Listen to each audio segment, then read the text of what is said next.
Now it's time to learn about website hacking or web application penetration testing.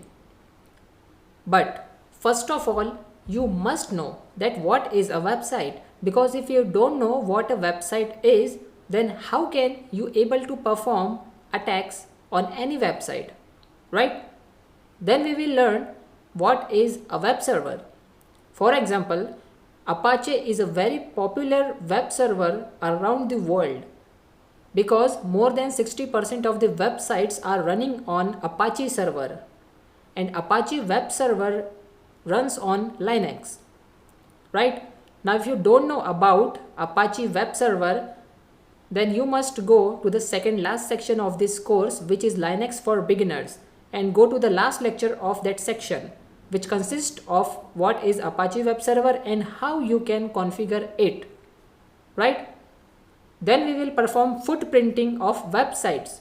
It is very important to perform collection of information of our target before launching attacks. As you know, if you are performing system hacking, or you are performing network hacking, or you are performing website hacking, collection of information is the very first step you must follow, right? Then we will perform two or three of the major attacks like SQL and XSS or cross-site scripting, and denial of service attack or distributed denial of service attack on both virtual and live websites. Now it is very important to perform all of these attacks first in the virtual environment, because you are just developing your skills of website hacking. Using virtual environment, you won't lose any of your data, right?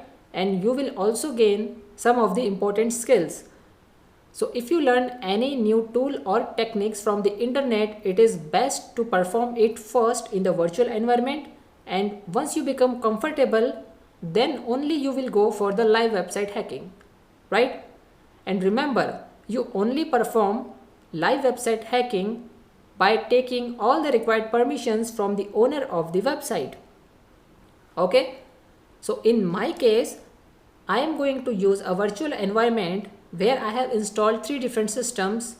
The first virtual machine is running on Windows 10, the second is running on Kali Linux, and the third one is Metasploitable, which will act as a web server, and it has inbuilt some of the demo websites to perform these attacks, right? Now it is not necessary to create a new virtual environment. You can use your previously configured virtual machines as we have created at the time of system hacking.